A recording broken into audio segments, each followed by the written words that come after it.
Hola de nuevo. Una vez que has conseguido terminar tu trabajo, solo te queda defenderlo en público.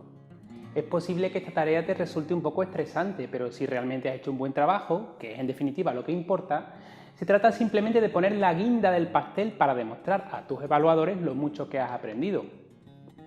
Como sucede en otros ámbitos de la vida, el secreto para una buena exposición oral reside simplemente en una buena preparación previa. Lo primero que tienes que hacer es comprobar si en tu facultad existen reglas escritas específicas para el acto de defensa, por ejemplo, respecto al tiempo de exposición o a su contenido. Si es así, haz un esfuerzo por cumplirlas de manera estricta. Por otra parte, muchas veces los actos de defensa son públicos. Si fuera así, te resultará muy útil la asistencia a las defensas de otros trabajos.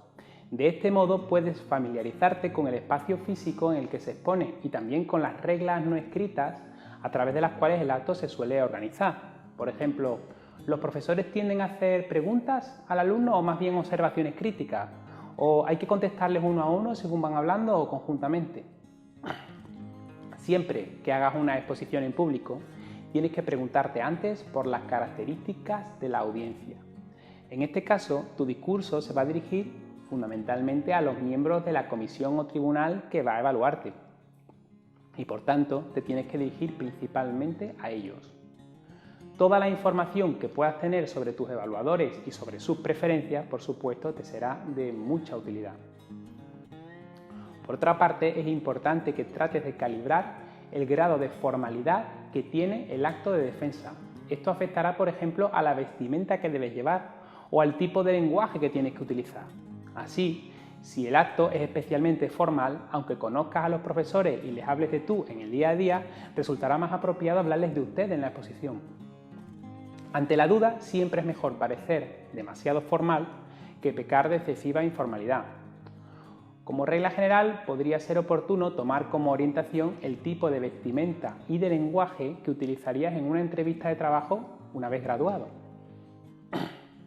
En lo que se refiere al contenido de la exposición, ten en cuenta que se supone que el tribunal evaluador, tu audiencia, ya ha leído tu trabajo, de modo que no puedes dirigirte a ellos como si no lo conocieran.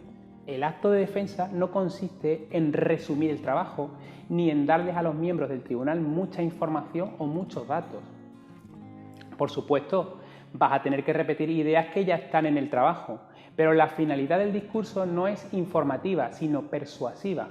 Se trata de convencer al tribunal de que has hecho un buen trabajo, justificando las decisiones que has tomado y resaltando tus aportaciones. Hay muchas maneras de conseguir este objetivo. Nosotros vamos a poner un ejemplo de cómo podrías estructurar tu exposición, aunque eso no quiere decir que todas las defensas tengan que seguir necesariamente este esquema. En primer lugar, es conveniente introducir el discurso de alguna manera. Por ejemplo, podrías empezar a hablar en un trabajo de derecho con la clásica expresión con la venia y explicar brevemente qué es lo que vas a hacer. En segundo lugar, sería aconsejable convencer al tribunal de la importancia del tema que has elegido, ya sea por su valor formativo o por su relevancia práctica. En tercer lugar, es oportuno recordar a los evaluadores cuáles son los objetivos o las hipótesis que te has planteado al inicio del trabajo. En cuarto lugar, podrías comentar la metodología que has seguido, justificando las fuentes de información que has utilizado.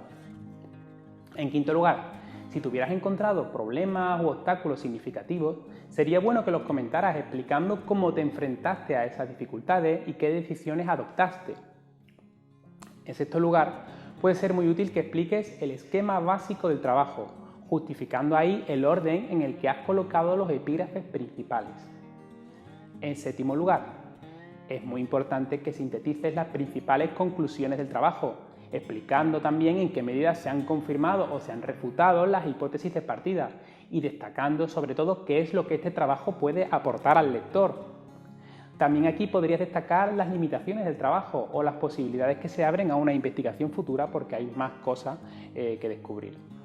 Por último, es necesario que cierres la exposición de alguna manera, normalmente agradeciendo su presencia a los miembros del tribunal, agradeciendo la ayuda del tutor y de otras personas que hayan colaborado en el trabajo, para finalizar simplemente poniéndote a disposición de la comisión evaluadora para las cuestiones o apreciaciones que quieran hacerte.